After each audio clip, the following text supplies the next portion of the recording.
Bonjour, dans cette vidéo, tu vas apprendre à effectuer des multiplications sur les fractions. Alors cette vidéo est la première d'une série de 2, tu pourras visionner la deuxième en cliquant sur le lien ici à droite. On commence avec le premier produit, 2 sur 3 multiplié par 5 sur 11. Alors attention, ne pas confondre surtout avec les additions et les soustractions de fractions. Pour les multiplications de fractions, ça s'effectue en ligne. Les numérateurs ensemble, les dénominateurs ensemble. Il ne faudrait surtout pas ici s'amuser à mettre au même dénominateur comme on le fait pour les additions et les soustractions. D'abord, ça risque de faire des calculs très compliqués et ensuite, c'est source d'erreur. Donc, ce n'est pas la bonne méthode. On met une croix dessus. Multiplier, c'est faire en ligne. C'est finalement beaucoup plus facile.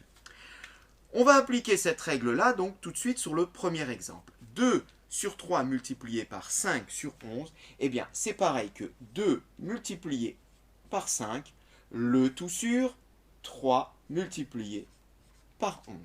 J'ai donc multiplié les numérateurs entre eux et les dénominateurs entre eux. Bien, allons-y, effectuons ce calcul. Bien, 2 fois 5, ça fait 10. Et 3 fois 11, ça fait 33. Est-ce que, par hasard, je pourrais simplifier cette fraction? Alors, dans 10, eh bien 10, j'ai du 2 et du 5, c'est 2 fois 5. Hein, je ne pourrais pas avoir plus de facteurs. 2 fois 5. Est-ce que 33 est divisible par 2? Non, puisqu'il est impair. Est-ce que 33 est divisible par 5? Non, puisqu'il se termine par 3. Donc, s'il se terminait par 0 ou 5, oui, mais il se termine par 3. Donc, c'est terminé. 10 sur 33, c'est la réponse. On ne pourra pas simplifier au-delà. Deuxième exemple. Deuxième exemple, j'applique de nouveau ma règle sur les produits de fractions qui me dit que tu multiplies les numérateurs entre eux et tu multiplies les dénominateurs entre eux. En ligne, 5 fois 6 sur 4 fois 7. Alors on effectue. Bien, 5 fois 6, ça fait 30. Sur 4 fois 7, 28. 30 sur 28. Est-ce qu'on peut simplifier ceci? Alors là, oui. Là, oui, ça crève les yeux. 0, 8. Les deux nombres sont pairs, donc je peux les diviser tous les deux par 2. Bien, divisons. Alors, on simplifie. Donc, je divise en haut par 2. La moitié de 30, c'est 15. 28, je divise par 2. La moitié de 28, c'est 14. Ok.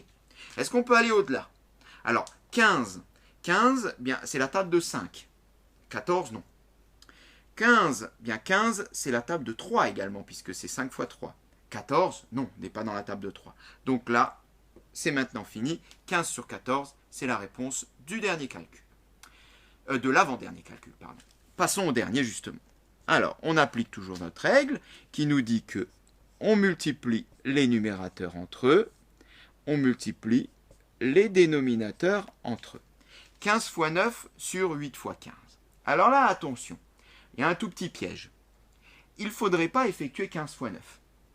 Et d'ailleurs, 8 fois 15 non plus. Pourquoi? Bien parce qu'il y a moyen de faire autrement et beaucoup plus rapidement. On peut effectuer 15 fois 9 et 8 fois 15. Mais après, il faudra simplifier, à coup sûr. Alors que je vois ici que j'ai une multiplication par 15 en haut et une multiplication par 15 en bas. Et ceci, ça veut dire quoi? Eh bien, ça veut dire qu'on peut rappeler la propriété qui nous dit qu'on ne change pas une fraction lorsqu'on multiplie son numérateur et son dénominateur par un même nombre. Autrement dit, je peux le faire dans l'autre sens et me débarrasser de ces deux nombres puisque je ne change pas la fraction. Eh bien, je vais les enlever. Et qu'est-ce qu'il me reste? Il me reste 9 sur 8. Terminé. On ne change pas une fraction lorsqu'on multiplie en haut et en bas par un même nombre. Je peux donc simplifier par 15.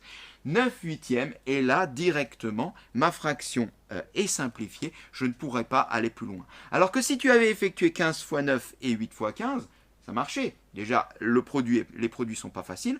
Mais après, tu aurais été obligé de simplifier pour arriver de nouveau sur 9 huitièmes. Tu peux essayer si tu veux t'en convaincre. Cette séquence est terminée.